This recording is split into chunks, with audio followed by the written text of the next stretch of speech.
Where did you start to see like your grief being transformed and transmuted and healed with like what you were doing with it? Well, I really had to go to therapy. I mean, I put us all in therapy because it was just so sudden. I think it affects your self-worth.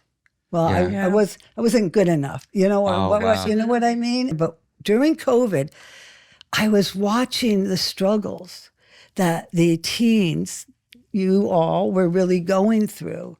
And it really affected me. And I was reading about, the teen suicide rate going up and watching on TV, on the news about, kids that were really struggling. And so I said, I really got to get this off the ground again. I really have to, start this mission of introducing teens to the arts as a creative outlet. It's like express yourself without fear in positive ways. Yeah, it's really exciting to see how your dream is becoming a reality and how you're helping people achieve their dreams as well. We all want to fit in, especially when we're teenagers. We want to feel like we belong somewhere. Well, that place for us was Max's Kansas City. We were the outcasts who found our way into this place, where we all felt, well, it's like our home away from home, Yeah. And so we're kind of trying to recreate some kind of sense of that, of communication and feeling like you belong and explore the arts.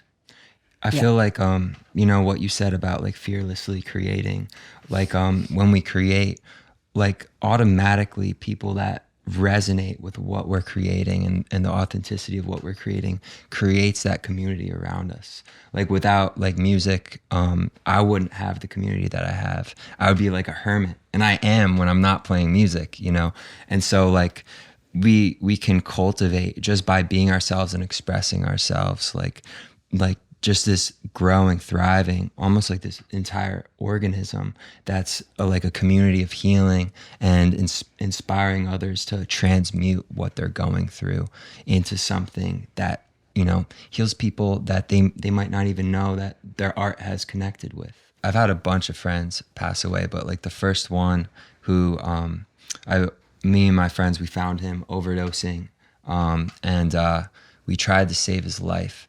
And, a few days later, he like died in the hospital. And for a while, I blamed myself. I was like, oh, I should have been there sooner. Like, I could have done this differently. Like, what if something we did killed him, And then in therapy, I don't know if you guys have heard of EMDR therapy. It's this immaculate trauma therapy that's so effective that the pharmaceutical industry tried to lobby to get it discredited and shut down because people stopped needing their drugs, right? And it literally, like your brain scan after EMDR therapy will look different. It'll look like a normal person's brain, but prior to that, it looks shut down in certain areas from PTSD. And so during EMDR, like that whole narrative fell out of the way. And I realized that me blaming myself was just this like, it was like this protective mechanism that my mind came up with to protect me against like the bare naked tragedy of it all. And I was able to finally like grieve it for what it was rather than having this like meandering narrative to, think around and go through. And yeah, it was almost like I was like taking on the pain of what happened and like punishing myself for it. It sounds really similar to like what you just described. Yeah, it's a lot. Yeah, it's a lot to process. So what I did is I did take the lemons and turn it into lemonade by writing a book about the history of Max's, which took me 10 years because I had a full-time job and I was raising kids. Wow. But I did over 140 interviews for this book. Oh my God. Plus it has 183 photographs. It's an oral history of Max's Kansas City. That's amazing. Yeah. So, high on rebellion. So do you have like a favorite thing in the book to show or something? Well, A little highlight? So she was the Showtime girl, actually. So she would get in the back room. Pretty much at Max's, anything goes as long as you're not. That was what made it so interesting. Cool. You never knew who was going to come in the door, whether it was the Rolling Stones or, Allen Ginsberg. What, really? Oh, no, I love Allen Ginsberg. Everybody went to Max's. Yeah. So this is actually Jane Fonda, who, when she was sitting at a table, and Andrea Whips was called the Showtime girl, and she'd get up on a table and yell, "It's showtime! Everything's coming up roses. Is everybody happy?" And then she'd proceed to take off her clothes or do these That's amazing. crazy things. And so Fitting that she's on the cover. Yep, and Bruce Springsteen actually got his start there. No way. And he actually did a double bill with Bob Marley and the Wailers when they debuted What? in New York because, Dude, that's crazy. Because he was just starting out at the time. Yeah. And John Hammond, who had signed him, called Max's and said, "We really need to give him, some exposure." That is and crazy. They said, "Well, we have this band that's coming, from the islands that are going to be." And so Bob Marley and the Wailers did a double bill with Bruce Springsteen. What a psychotic bill. That's incredible. And then Aerosmith, actually, the first time they ever performed at Max's, got signed to a record deal right on the spot What? by Clive Davis. I mean, Wow. people, I'm telling you, made the most amazing connections there. You That could is walk insane. through the door Yeah. and become a star overnight. Wow. And see, Lou Reed, if anyone knows who he is, did the introduction to this. Whoa, no way. What? That is crazy. Yeah, see, Velvet Underground. Yeah. Yeah, so. That's incredible. Yeah, let's bring it back. I love the mix of the ages, and that's what Max's was. Mm-hmm. It was interracial and intergenerational because COVID really changed for not only for the teens, it changed a lot for everybody. Totally. Yeah. And I was grateful for that first podcast that I watched of you too. And because I feel like after watching it, I was like, whoa, I feel like I've had blinders on or something to the youth recently. Like, I just didn't know what you went through with the shutdown and just also the increase in violence and everything at the school. Like, that's crazy. And one of my friends was subbing there and says it's like a prison now. There's so many cops around. You feel What like if the you hell? just walk down the hallway, someone's going to stop you and ask you, what? In the school? Yeah. What? They stop you and ask you Yeah. in the school? If you're going when there's nobody else, in between classes, I had an off-bell travel pass for the last couple months of school, and some people give me funny looks. That's insane. Yeah. We were allowed to just go off campus whenever. No, they will chase you down.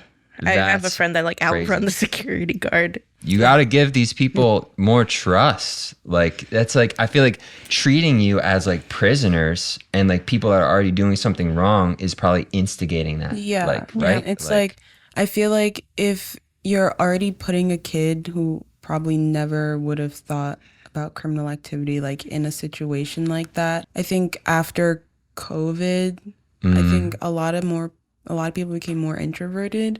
So it's kind of their own bubble of their cliques or their groups. So it's no one can really come together.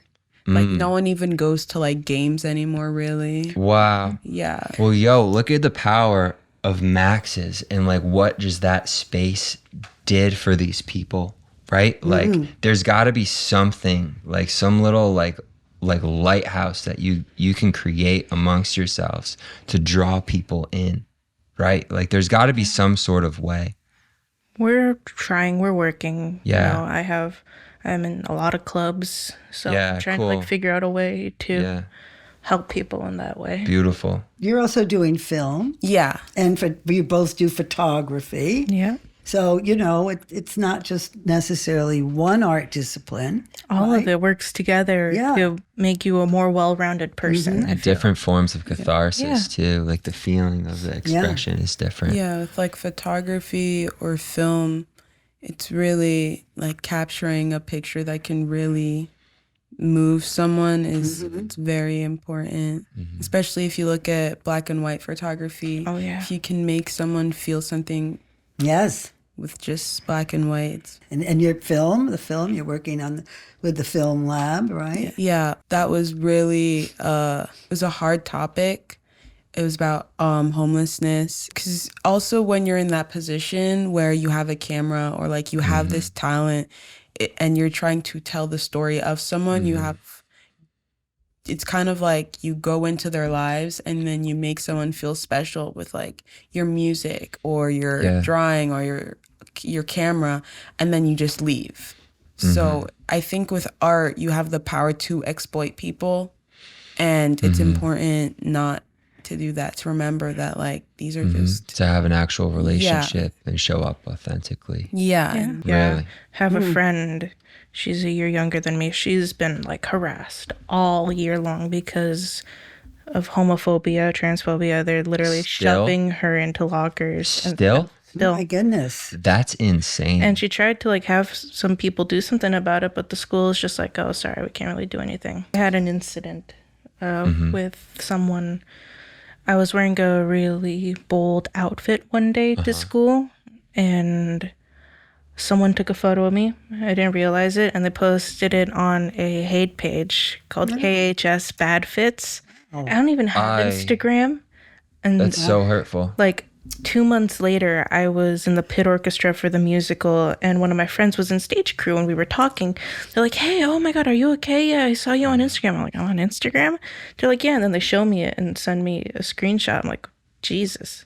Wow. That's pitiful. Yeah. So what do you think is happening right now that's inspiring all of this? I feel a huge part of it was COVID. People didn't have like access to other people for a while, and that sort of like built this aggression, as well as growing up in an age of internet. People see all of these things and they're sort of desensitized, and they just do really horrible things. They're like, oh, it's not that big of a deal, even though it is. Yeah, and I think that I know that last school year there weren't as many fights, but the severity of the fights were way worse. Wow. So there's got to be like more like awareness of like mental health and like avenues to swiftly get somebody into like some sort of trauma therapy, like EMDR therapy or something like that, where it can actually like make a difference. So you have the band community and you have an actual band? Yeah. Most of my friends, I would say the ones I really, really connect with, they don't live around here. I have friends from all over. Most of them are in the city though. So yeah, that's I would say my community. But since we all don't live near each other, it's like social media and texting is what really like we keep up that way, and we kind of all follow the same thing, like music stuff. Cool. And I think for us, social media is kind of like a way we can all keep up with each other until the next time we can see each other.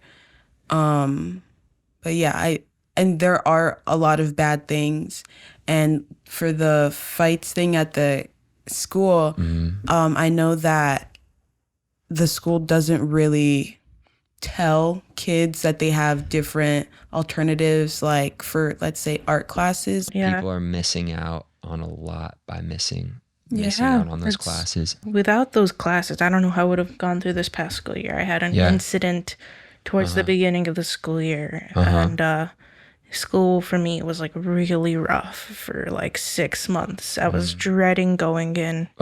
My grades suffered, but like band, and then in the second semester I took digital photography. That really helped me find something that I enjoyed, that helped me like ground myself when I was struggling. Any last words? Not particularly. Thank you both for coming on today. Yeah, thank you too. Thank you, Yvonne, for getting me on here with you. Yeah, it's so sweet to share it. I'm so happy you came.